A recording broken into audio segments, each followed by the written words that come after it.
थांब की उठ, मी दाखवतो. अरे तिथे नसते ती, इकडे बघ. हा हे इथे आहे जर्मनी, इथं जाणार आहेत आपल्या बाई. तिथं कुठे? थांब धावतो. इथंच कुठे तर असेल बघ. हा तिथं जाणार आहेत आपल्या बाई. अरे मग आता हेच दाखवलंय की मी. अरे खरं तिथे नेदरलँड लिहिलंय नव. अरे जर्मनी लिहिलंय बघ. जर्मनी कुठं लिहिलंय? आणि तुला जर्मनीचं स्पेलिंग तर येते काय? तू काय जर्मनच्या कपातला चहा पिणार? तुला येतच असेल की. गप बस, आमचं कप बघितल्यावर खुळा होशील तू, खुळा. चायनाचा माल घेऊन लय उड्या मारू नकास. चायना नुसता आगाऊपणा करायलाच पाहिजे. नाही तुमच्या घरात येऊन कप पडलो, नाव बदल माझं. आमच्या घरातलं कप कोण मारतो? हात तरी लावून दाखवतो की. तसंही तुमच्या चायनीज मालाला हात कोण लावताय? जरा बघतो. सोड, मी बघतो. अरे काय गोंधळ चाललाय? ते तुम्ही कुठं चाललाय ते बघत होतो. सापडणं झालंय बघा आम्हाला. तुम्हीच जरा दाखवा की. आता आपण अभ्यास सोडून हे करायचं का? भूगोलचं शिकवा की त्यापेक्षा चांगलं समजेल बघा. भूगोल शिकवा. बरं ठीक आहे, शिकवते. हे घ्या.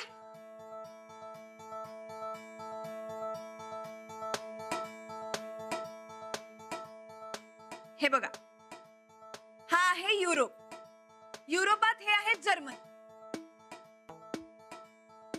जर्मनीच्या बाजूला फ्रान्स. फ्रान्सच्या वर बेल्जियम आहे आणि बेल्जियमच्या वर नेदरलँड. ह्यो पोस्टर नेदरलँड म्हणायचं सोडून नेदरलँड म्हणालता बघा.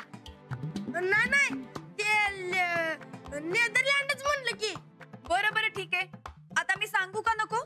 नाही तर तुम्ही गणिताच्या वह्या काढा. नाही तुम्ही भूगोलच शिकवा.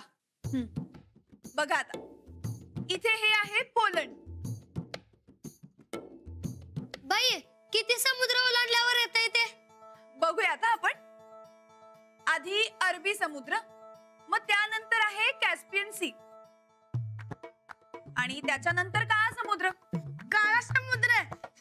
काळा समुद्र कधी असते वय? फार पूर्वीपासून नाव पडलंय. हायड्रोजन सल्फाईडचं प्रमाण जास्त असतं ना तिकडे, म्हणून त्या पाण्यात कुठलाही जीव आढळत नाही. त्या वातावरणात ते पाणी जरासं काळसरच दिसतं, म्हणून मग त्याला काळा समुद्र असं नाव पडलं. बाई म्हणजे तुम्ही 3 समुद्र आणि ढिगाणं देश वलंडणार म्हणा की. मी परत आले ना की ते सगळे देश आणि त्याच्या राजधान्यांची नावं तुम्ही मला लिहून द्यायचे. हा चालतंय. बाई तुम्ही हिटलरचं घर पण बघून या बघा. ए गप की, आल्यावर हिटलर सारख्या सड्या द्यायला लागल्यावर समजेल तुला. अरे मी फिरायला नाही चाललीये, अभ्यास करायला चाललीये. बाई मी बी तुमच्याकडे फॉरेनला शिकायला जाणार बघा, आणि सिंगापूर बी बघणार. ए तू आधी शिंगणापूर बघितलेस काय? शिंगणापूर बघ आणि मग सिंगापूर बघायला जा. चांगला अभ्यास केला ना की कुठेही जाता येतो, अगदी चंद्रावरही. बाई आर्मस्ट्रॉंग गेलतास की चंद्रावर, तसं मी बी चंद्रावर जाणार आहे बघा. तू चंद्रावर जातोस वय? साधे हिरीत पवा येते काय? नुसतं गटांग्या खातोस आणि तू चंद्रावर जाणार म्हण.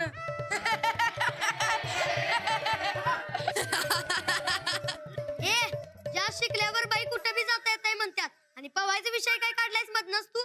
बरं तुम्ही भांडू नका.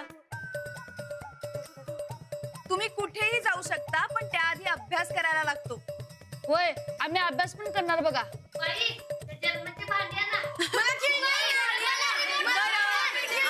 आणणार सगळ्यांना आणणार मी सगळं. अरे काय दंगा चाललाय? हिटलर. कोण बोललं रे? कोण बोलला? अशी पट्टी मारीन ना बुडावर एकेकाच्या. ते जाऊ दे. माझ्या ऑफिस मधला पृथ्वीचा गोल बघितलाय का तुम्ही? अरे पाठक गायकवाड बाई, तुमचं अभिनंदन, मनापासून अभिनंदन. अहो आपल्या शाळेचं नाव आज जगभर तुम्ही रोशन करताय. सर आमच्या बाई जर्मनीला जाणार आहेत. अरे मला माहित आहे ते. हे इथे अरे म्हणजे माझ्या मार्गदर्शनाखाली चालल्यात त्या. हसायला काय झालं रे? हसायला काय झालं? देऊ का 2 रट्टे? चला आपण अभ्यासाला सुरुवात करूयात का? काढा पुस्तकं. तुम्हाला खरं सांगू का पाठक गायकवाड बाई, अहो तुमचं कौतुक करावं तितकं थोडं आहे. आजच मी तुमच्या अभिनंदनाचा आणि सत्काराचा ठराव मांडणार आहे. अहो नको सर, उगाच कशाला. अहो नको काय म्हणताय. तुम्ही आता एवढी मोठी प्रगती केली आहे आणि ही सगळी तुम्ही केलेली प्रगती माझ्या मार्गदर्शनाखाली झाली हे कळायला नको का लोकांना? होय, हेडमास्टरांची प्रगती सगळ्यांना कळायला पाहिजे बघा. बरोबर ना सर? अरे 100% बरोबर. तू या सगळ्या मुलांच्यात एक नंबरचा हुशार मुलगा आहेस. आता जी मूर्ती लहान आहे पण कीर्ती मोठी आहे. Thank you sir. वा वा वा वा, फार छान शिकवता हा तुम्ही. तुमचा सत्कार झालाच पाहिजे. शांत बसा, शांत बसा. तर अशा रीतीनं तुमचा सत्काराचा ठराव संमत झालेला आहे. तुम्ही शिकवणी चालू करा, तोपर्यंत मी जर्मनी बघून येतो. अहो हेड सर, तुमची जर्मनीतच राहिली नव. अरे माझ्या लक्षातच नाही राहिलं. पुन्हा एकदा अभिनंदन.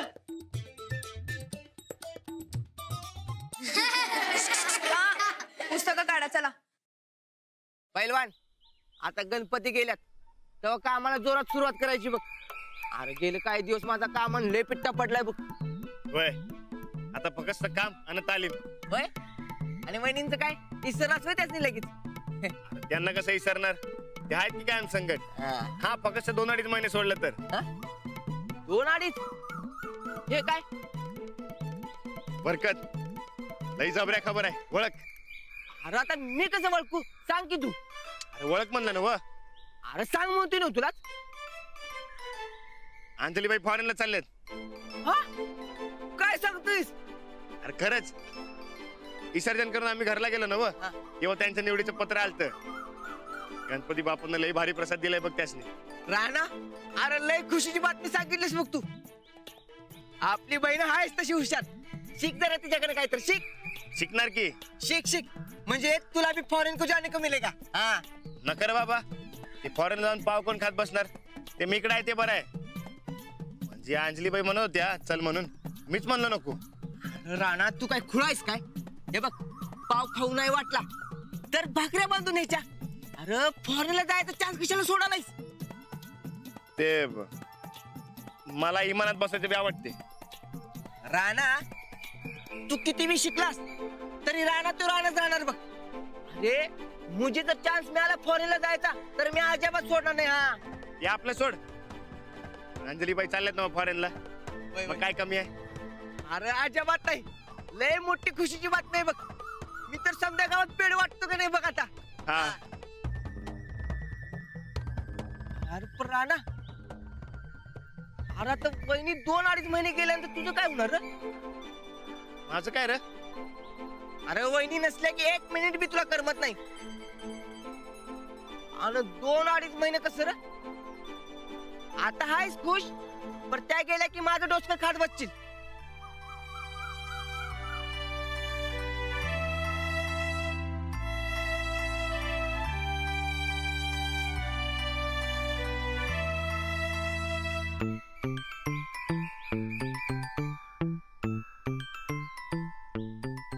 हे खरंय म्हणा. अंजलीबाई नसल्यावर मला 1 मिनिट बी गमत नाही. कसं होणार रे माझं? पण बरकत, फक्त आपला विचार करून कसं चालेल? अरे त्यांच्या हुशारीनं त्यांना फॉरेनला जायचा चान्स मिळालाय ना व.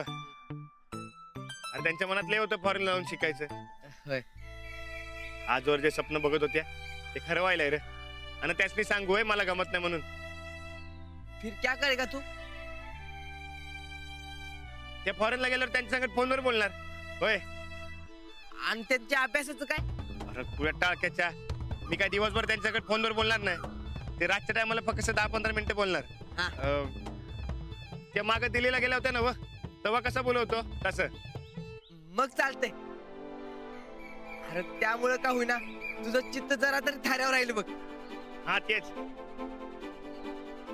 अंजलीबाई रोज माझ्या संकट बोलल्या, मग काळजी करायचं काय बी कारण नाही बघ. त्या नसल्यावर मला 1 मिनिट बी गमत नाही. पण त्या फॉरेनला गेल्याच पाहिजे.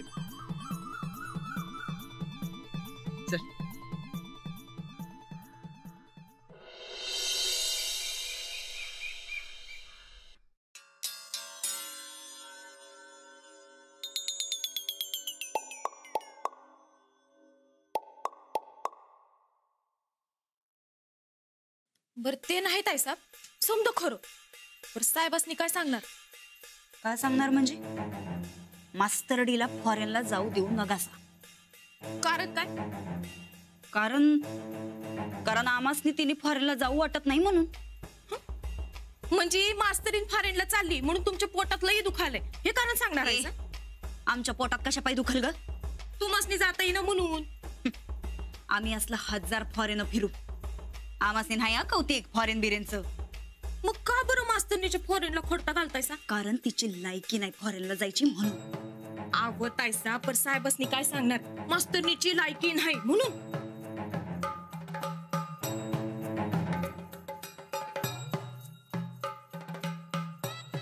मामनजी ते जरा बोलायचं होतं. बोला. लई महत्वाचं आहे बघा. बोला. आता कसं आहे आपल्या गायकवाड घराण्याला आपल्या गावात लई मान आहे बघा. बरोबर. समधी तर तुम्हासनी अगदी घरातलंच मानत्यात. राणा भाऊजीसनी बी तुमच्या एवढाच मान आहे. म्हणजे समध्यांमध्ये असं खास आहेत बघा राणा भाऊजी. काय सुनबाई आम्हाला माहिती त्याच गोष्टी तुम्ही सांगायलाय. मुद्द्याचं बोला की.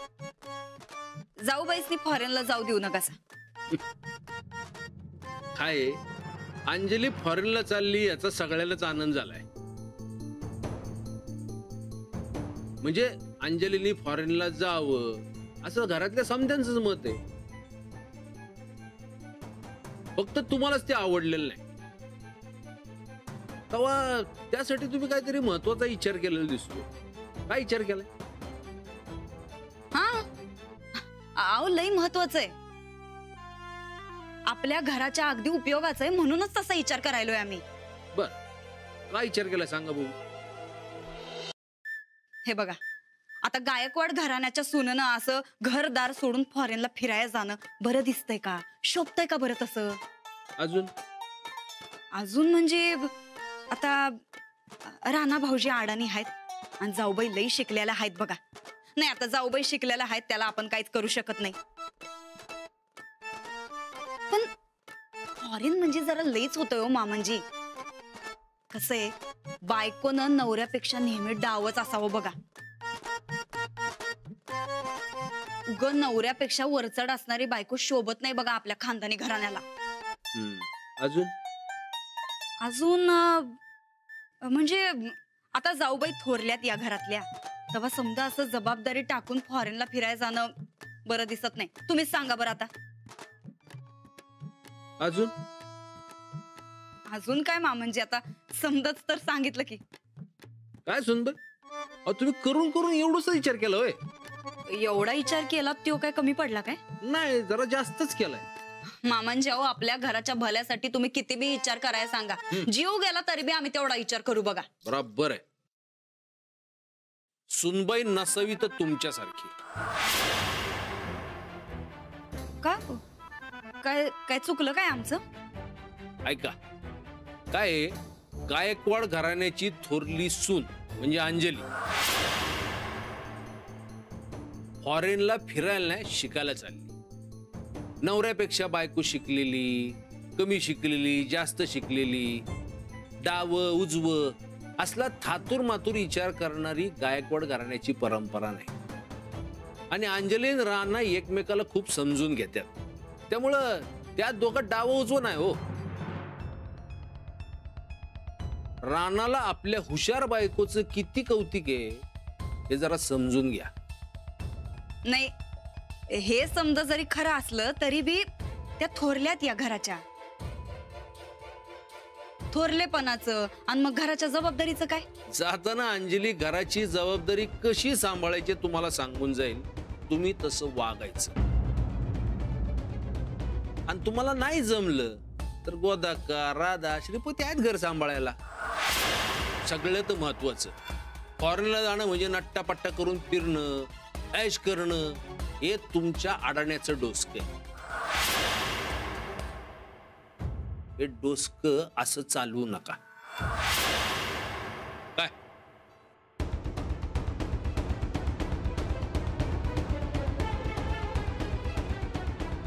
ताईसाब, ओ ताईसाब, काय आहे ग? तरी मी म्हणलं होतं नीट कारण हुडका हुडका, तर नाही आपटलं असं का नाही तोंडावर. चंदे, बरं जाऊ दे, कसं बी गाडवाला गोळाची चौक आहे. फॉरेनला जाणार म्हणून अभ्यास कराय, नुसतं पाड तर पाठ करायचे, त्यासाठी फॉरेनला कशा जायला पाहिजे हो?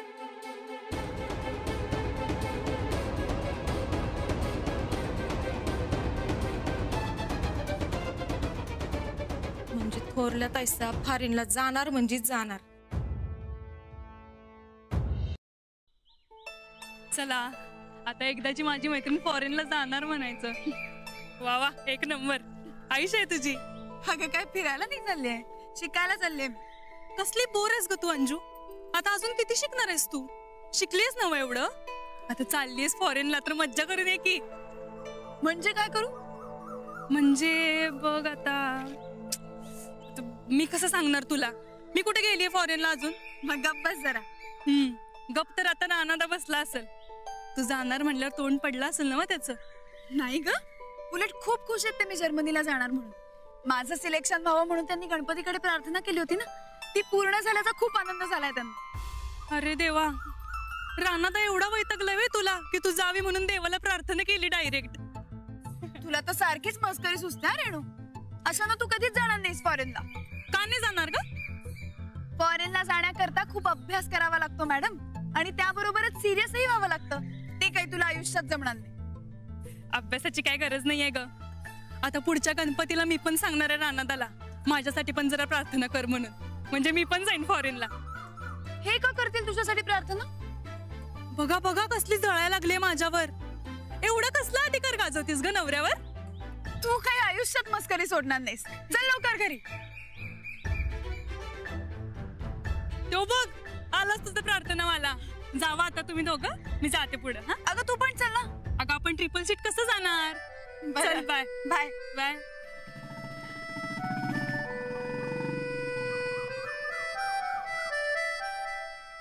अरे वा, आज लवकर आलात. होय, ते मला चैनच पडणं झाले. का? काय झालं? तुम्ही जाणार म्हणून मला कसं तरी व्हायला. कसं तरीच म्हणजे? घाबरलाय का तू ते? का? अहो तुम्ही 2-2.5 महिने जाणार, माझं कसं होणार? आणि बरकत म्हणला की तिकडे पत्र बी उशिरा पोचते म्हणून. मग नको का जाऊ मी? अहो नाही नाही, जायला तर पाहिजे, पण माझ्या एकट्याचं कसं होणार? अहो तुमच्याशी बोलल्या बिगर मला चैन पडत नाही बघा. अहो मग मोबाईल आहे की, मी तुम्हाला SMS कसा करायचा ते शिकवीन. मेसेजवर बोलत जाऊ आपण. अहो यो नवा कुठं कशाला? आपण नेहमी बोलतो तेच बरं आहे. नाही हो, तिकडे आपल्याकडचे मोबाईल नंबर नाही चालत, त्यामुळे आपल्याला मेसेजवरच बोलावं लागेल. पण मला कुठे येते मेसेज करायला? मी शिकवेन ना तुम्हाला SMS करायला. तुमच्याकडे अजून काय काय शिकायला लागणार आहे कुणाच ठाऊक. हो, शिकणं चांगलंच आहे ना. तुम्हाला चांगलंय, पण मला लई कटा येतोय बघा. बरं ठीक आहे, मग मी परत आल्यावरच बोलूयात आपण. नाही नको, तुम्ही यायचवर जीव जायचा माझा. ते काय ते SMS करायला शिकवा मला. बरं, हे घ्या. हे काय आता? बरे आहात ना तुम्ही? अहो दुपारपासून काय सुधरून आलंय मला. घ्या तुम्ही शिकवा मला. नको, घरी गेल्यावर शिकवीन. मग चला लवकर आणि शिकवा मला पटाक दिशी. पण पक्का शिकवाल ना? नक्की शिकवीन. चला.